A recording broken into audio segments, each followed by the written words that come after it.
tem um deste? Sou louca pelo meu. Na verdade, adoro todas as minhas coisas. Já se perguntou de onde vêm todas as coisas que compramos e para onde vão quando nos desfazemos delas? Não conseguia deixar de pensar nisso, por isso quis saber mais sobre o assunto. E os livros diziam que as coisas se deslocam ao longo de um sistema. Da extração para a produção, para a distribuição, para o consumo e para o tratamento de lixo. Isso tudo se chama a economia de materiais. Bem, estudei um pouco mais. Eu passei 10 anos viajando pelo mundo atrás de pistas de onde vêm as nossas coisas e para onde vão. E sabe o que eu descobri? Esta não é toda a história. Falta muita coisa nessa explicação. Em primeiro lugar, neste sistema parece que está tudo bem, sem problemas. Mas, na verdade, é um sistema em crise, porque trata-se de um sistema linear, e nós vivemos num planeta finito, e não se pode gerir um sistema linear num planeta finito, indefinidamente. Em todas as suas etapas, este sistema interage com o mundo real. A vida real não acontece numa página em branco. Interage com sociedades, culturas, economias, o ambiente, e durante as etapas a vida vai se chocando contra seus limites. Limites que aqui não vemos porque o diagrama está incompleto. Então voltemos atrás para preencher alguns espaços e ver o que falta. Uma das coisas mais importantes em falta são as pessoas. Sim, pessoas. As pessoas vivem e trabalham em todas as etapas desse sistema, onde algumas são um pouco mais importantes que outras, algumas têm maior poder de decisão. Quem são elas? Comecemos pelo governo. Meus amigos dizem que eu devia usar um tanque para simbolizar o governo, e isso é uma realidade em muitos países, e cada vez mais também no nosso. Afinal, mais de 50% dos nossos impostos vão para os militares. Mas vou usar uma pessoa para simbolizar o governo, porque acredito nos valores e na visão de que o governo deve ser das pessoas, pelas pessoas, para as pessoas. A função do governo é olhar por nós, cuidar de nós. Esse é o seu trabalho. Depois vem as corporações. O que leva as corporações a parecerem maiores que o governo é porque elas são maiores que o governo. Atualmente, entre as 100 maiores economias da Terra, 51 são corporações.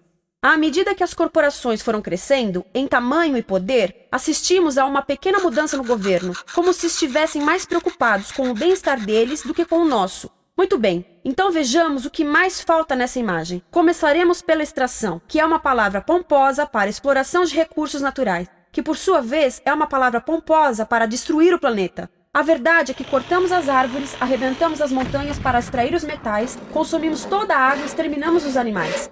Aqui enfrentamos o nosso primeiro limite. Estamos ficando sem recursos naturais. Estamos utilizando demasiados materiais. Sei que isto pode ser difícil de ouvir, mas é a verdade. Por isso temos que lidar com isso. Durante apenas as 3 últimas décadas, foram consumidos 33% dos recursos naturais do planeta. Desapareceram. Cortamos, minamos, perfuramos e destruímos o planeta tão depressa que estamos debilitando a capacidade do planeta para sustentar o nosso modo de vida. Onde eu vivo, nos Estados Unidos, resta-nos menos de 4% da nossa floresta original. 40% dos cursos de água estão impróprios para o consumo. E o nosso problema não é apenas estarmos utilizando demasiados recursos, mas o fato de estarmos utilizando mais do que a nossa parte. Temos 5% da população mundial, mas usamos 30% dos recursos mundiais. Se todos consumissem ao ritmo dos Estados Unidos, precisaríamos de 3 a 5 planetas. E sabem uma coisa? Só temos um. Então, a resposta do meu país a essa limitação é simplesmente ir tomar dos outros. Este é o terceiro mundo, que alguém dirá tratar-se apenas de uma expressão para designar o local para onde foram as nossas matérias-primas. E o que é que acontece? A mesma coisa, destruição do local. 75% das zonas de pesca do planeta estão sendo exploradas ao máximo ou além da sua capacidade. Desapareceram 80% das florestas originais do planeta. Só na Amazônia perdemos 2.000 árvores por minuto, o equivalente a um campo de futebol por minuto. Então, e as pessoas que vivem aqui?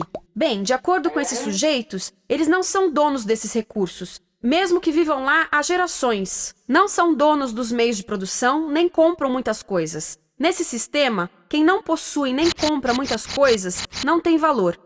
A seguir, as matérias-primas seguem para a produção, onde utilizamos energia para misturar químicos tóxicos com recursos naturais para produzir produtos contaminados com tóxicos. Há atualmente no comércio mais de 100.000 químicos sintéticos. Apenas um punhado foi testado para avaliar o seu impacto na saúde, e nenhum foi testado em relação aos impactos sinérgicos na saúde, ou seja, a interação com todos os outros químicos aos quais estamos expostos diariamente. Por isso, desconhecemos o impacto total deles na saúde e no ambiente. Mas sabemos uma coisa: os tóxicos entram e saem. Enquanto continuarmos a introduzi-los nos nossos sistemas de produção industrial, continuaremos a inserir esses tóxicos nos produtos que levamos para nossas casas, trabalho e escolas, e claro, para nossos corpos. Como os BFRs, ou retardantes de incêndio à base de brometo, que tornam as coisas mais resistentes ao fogo, mas são super tóxicos. São neurotóxicos, ou seja, tóxicos para o cérebro. O que é que estamos fazendo usando esses químicos? Apesar disso, os usamos em nossos computadores, eletrodomésticos, sofás, colchões e até alguns travesseiros. Sim, pegamos nossos travesseiros, os revestimos com neurotoxinas, levamos para casa e dormimos por 8 horas com eles. Não sei, mas acho que num país com tanto potencial, poderíamos ter uma maneira melhor de evitar que as cabeças peguem fogo à noite. Sabia que essas toxinas vão se acumulando ao longo da cadeia alimentar e se concentram nos nossos corpos? Sabe qual é o alimento do topo da cadeia alimentar com o nível mais elevado de químicos tóxicos? O leite materno. Isto significa que os menores membros das nossas sociedades, os nossos bebês, recebem as maiores doses de químicos tóxicos das suas vidas a partir do leite das suas mães. Não acha que é uma incrível violação? A amamentação deveria ser o mais importante ato humano de nutrição. Deveria ser algo sagrado e seguro. A amamentação continua a ser o melhor e as mães devem amamentar, mas nós deveríamos proteger esse ato. Eles deviam protegê-lo. Eu pensava que zelavam pelos nossos interesses. As pessoas que mais sofrem com esses produtos químicos são os trabalhadores das fábricas. Muitos são mulheres em idade reprodutiva que trabalham com toxinas que afetam a gestação, carcinogênicos e muito mais. Agora eu pergunto: que tipo de mulher em idade reprodutiva trabalharia no emprego deste, exposta a estas toxinas, a não ser uma mulher sem outra alternativa? Essa é uma das maravilhas desse sistema. A erosão dos ecossistemas e economias locais aqui garante um fluxo constante de pessoas sem alternativas. No mundo, há 200 mil pessoas por dia se deslocando de ambientes que as sustentaram ao longo de gerações para cidades, onde muitas vivem em bairros de lata, à procura de emprego, por mais tóxico que seja. Não só os recursos são desperdiçados ao longo desse sistema, mas também pessoas, comunidades inteiras são desfeitas. Sim, as toxinas entram e saem. Muitas delas saem das fábricas em produtos, e muitas mais saem como subprodutos, ou poluição, e estamos falando de muita poluição. Nos Estados Unidos, as indústrias admitem liberar mais de 1.800.000 quilos de químicos tóxicos por ano. Deve ser muito mais, porque isso é o que eles admitem. Trata-se de outro limite, porque quem quer ver e respirar 1.800.000 quilos de químicos tóxicos por ano? Então o que eles fazem? Mudam as fábricas poluidoras para o estrangeiro, para poluir outros países. Mas, surpresa, grande parte dessa poluição volta para nós trazida pelo vento. E o que acontece depois de todos os recursos naturais serem transformados em produtos? Passam por aqui, para a distribuição, o que significa vender todo o lixo contaminado com toxinas o mais rápido possível. Aqui, o objetivo é manter os preços baixos, com as pessoas comprando os produtos em constante movimento. Como eles mantêm os preços baixos? Pagam salários baixos aos trabalhadores das lojas e restringem o acesso aos seguros de saúde sempre que podem. Tudo se resume em exteriorizar os custos. O verdadeiro custo da produção não se reflete no preço. Em outras palavras, não pagamos aquilo que compramos. Outro dia estive pensando nisto. Ia a caminho do trabalho e queria ouvir as notícias. Por isso entrei numa loja para comprar um rádio. Encontrei um pequeno rádio verde engraçado que custava $4,99. Na fila do caixa pensei, como $4,99 podem refletir o custo da produção e transporte desse rádio até ele chegar nas minhas mãos? O metal deve ter sido extraído na África do Sul. O petróleo provavelmente do Iraque. O plástico produzido na China e talvez montado por uma criança de 15 anos numa fábrica do México. $4,99 não paga nem o aluguel do espaço ocupado na prateleira, nem parte do salário do empregado que me atendeu, ou as viagens de navio e caminhão que o rádio fez. Foi assim que eu percebi que eu não paguei o valor do rádio. Então, quem pagou? Estas pessoas pagaram com a perda do espaço dos seus recursos naturais. Estas pagaram com a perda do ar puro, com o aumento de doenças como asma e câncer. As crianças do Congo pagaram com o seu futuro, pois 30% delas abandonam a escola para trabalhar nas minas de coltan, um metal que usamos em aparelhos eletrônicos baratos e descartáveis. Estas pessoas pagaram por não ter direito ao seguro de saúde. Ao longo desse sistema, pessoas contribuíram para que eu comprasse o rádio por $4,99, mas essas contribuições não são registradas por nenhum contabilista. É isto que eu quero dizer com exteriorizar o verdadeiro custo de produção. E isso nos leva à seta dourada do consumo. O coração do sistema, o motor que impulsiona.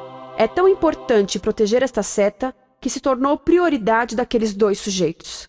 É por isso que após o 11 de setembro, quando nosso país estava em choque, o presidente Bush poderia ter sugerido fazer luto, rezar, ter esperança, mas não, ele disse para fazermos compras. Compras! Nos tornamos uma nação de consumidores. Nossa principal identidade passou a ser de consumidores. Não mães, professores, agricultores, mas consumidores. Nosso valor é medido e demonstrado pelo quanto contribuímos para esta seta. Quanto consumimos. Não é isso que fazemos? Compramos, compramos, compramos. Manter os produtos circulando. E como circulam? Sabe qual a porcentagem dos produtos que circulam através desse sistema que ainda são usados 6 meses depois da venda na América do Norte? 50%? 20%? Não, 1%. 1. Em outras palavras, 99% das coisas que nós cultivamos, processamos, transformamos, 99% das coisas que percorrem o sistema são lixo em menos de 6 meses.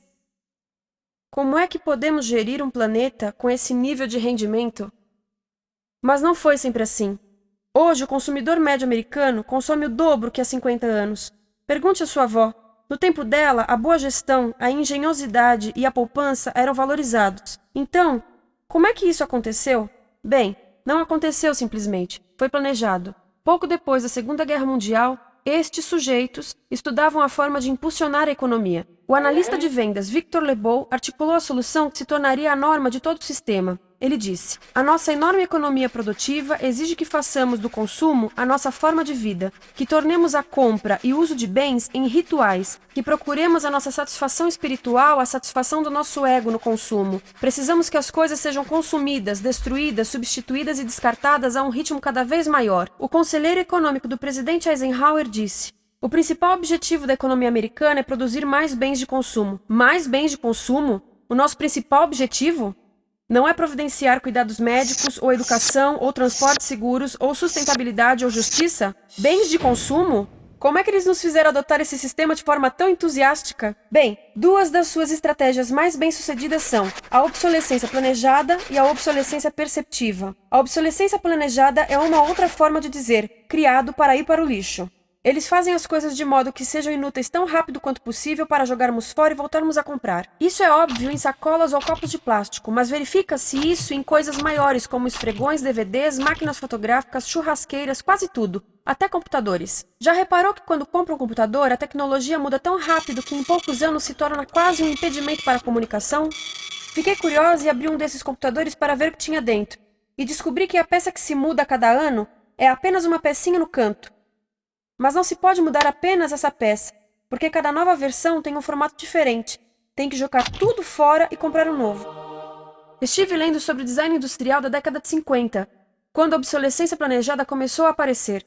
Esses designers eram muito claros sobre o assunto. Chegavam a debater quão rápido conseguiam que um aparelho avariasse, mas de modo que o consumidor mantivesse fé suficiente para ir comprar outro.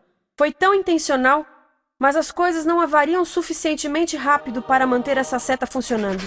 Por isso existe também a obsolescência perceptiva. A obsolescência perceptiva nos convence a jogar fora coisas que ainda são perfeitamente úteis. Como fazem isso? Mudam a aparência das coisas. Por isso, se comprou suas coisas há alguns anos, todos percebem que você não tem contribuído para essa seta. E como o nosso valor depende da nossa contribuição para essa seta, isso pode ser embaraçoso. Por exemplo, se eu tiver o mesmo monitor de computador gordo e branco na minha mesa por 5 anos e a minha colega tiver comprado um computador novo, ela vai ter um monitor plano brilhante que combina com o computador, com o celular e até com as canetas. Ela parece estar operando uma nave espacial e eu pareço que tenho uma máquina de lavar na mesa. A moda é outro bom exemplo. Já se perguntou por que os saltos dos sapatos das mulheres passam de largos para finos num ano e no próximo de finos para largos? Não é por haver um debate sobre qual deles é mais saudável. É porque usar saltos largos num ano de saltos finos mostra que você não contribuiu recentemente para a seta. Por isso não vale tanto quanto a pessoa com saltos finos ao seu lado, ou em um anúncio. É para comprarmos sapatos novos. A publicidade e a mídia em geral têm um papel importante nisto. Cada um de nós nos Estados Unidos é bombardeado com mais de 3.000 anúncios por dia. Vemos mais publicidade num ano do que as pessoas há 50 anos viam em toda a vida. Qual é o objetivo de um anúncio se não nos fazer infelizes com o que temos? Por isso, nos dizem 3.000 vezes por dia que nosso cabelo está errado, nossa pele, nossa roupa, nossos móveis, nossos carros, nós estamos errados. Mas tudo se resolve se formos às compras. A mídia também ajuda a esconder tudo isto e isto. Por isso, a única parte da economia que vemos são as compras. A extração, produção e envio para o lixo acontecem fora do nosso campo de visão. Por isso, nos Estados Unidos, temos mais coisas do que tivemos antes, mas pesquisas mostram nossa felicidade declinando. Nossa felicidade teve seu pico na década de 50, a mesma época em que a febre consumista explodiu. Coincidência interessante. Acho que sei o porquê. Temos mais coisas, porém menos tempo para o que realmente nos faz felizes. Amigos, família, tempo livre. Estamos trabalhando mais do que nunca. Analistas dizem que não temos tão pouco tempo livre desde a sociedade feudal. E sabem quais são as duas atividades que mais fazemos no pouco tempo livre que temos? Ver televisão e fazer compras. Nós, americanos, passamos 3 a 4 vezes mais tempo comprando do que os europeus. Assim, nessa situação ridícula, vamos trabalhar talvez em 2 empregos, e quando chegamos em casa exaustos e sentamos no sofá novo para ver televisão, os anúncios dizem que não prestamos, então vamos às compras para nos sentirmos melhor. Depois trabalhamos mais para pagar o que compramos e chegamos em casa mais cansados, vemos mais televisão que nos diz para fazermos compras outra vez. E estamos nesse ciclo de trabalhar, ver, comprar, e podíamos simplesmente parar. Então, no final, o que acontece a todas essas coisas que compramos? Nesse ritmo de consumo, não cabe tudo em casa, apesar do tamanho médio das casas ter duplicado nesse país desde os anos 70. Vai tudo para o lixo, e isso nos leva ao tratamento do lixo.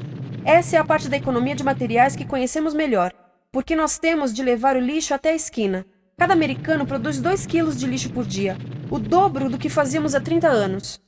Todo esse lixo ou é despejado num aterro, que é um grande buraco no chão, ou ainda pior, primeiro é incinerado e depois despejado no aterro. As duas formas poluem o ar, o solo, a água, sem esquecer que alteram o clima. A incineração é realmente ruim. Lembra daqueles tóxicos da fase da produção? Bem, queimar o lixo libera esses tóxicos no ar. Pior ainda, produz supertóxicos novos, como a dioxina. A dioxina é a substância mais tóxica feita pelo homem, e os incineradores são a principal fonte de dioxina. Isso significa que podemos parar a principal fonte da mais tóxica substância conhecida e feita pelo homem, simplesmente parando de queimar o lixo. E podemos parar hoje. Algumas empresas não querem criar aterros e incineradores aqui. Por isso, também exportam os resíduos. Então, e a reciclagem? A reciclagem ajuda? Sim, a reciclagem ajuda. Ela reduz o lixo nessa extremidade e depois reduz a pressão para minerar e colher mais nessa extremidade. Sim, todos devemos reciclar, mas reciclar não é o suficiente. Reciclar nunca será suficiente por 2 razões. Primeiro, o lixo que vem das nossas casas é apenas a ponta do iceberg. Para cada saco de lixo que deixamos na esquina, 70 sacos de lixo são criados anteriormente, só para fazer o lixo desse saco que deixamos na esquina.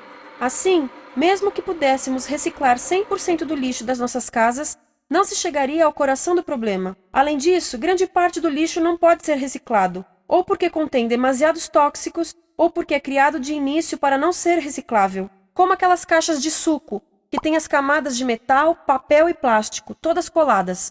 Não dá para separar essas camadas para reciclá-las. Como se vê, é um sistema em crise. Por todo o percurso, estamos batendo em limites, do clima em mudança ao decréscimo da felicidade. Simplesmente não está funcionando. Mas a parte boa de um problema tão generalizado é haver tantos pontos de intervenção.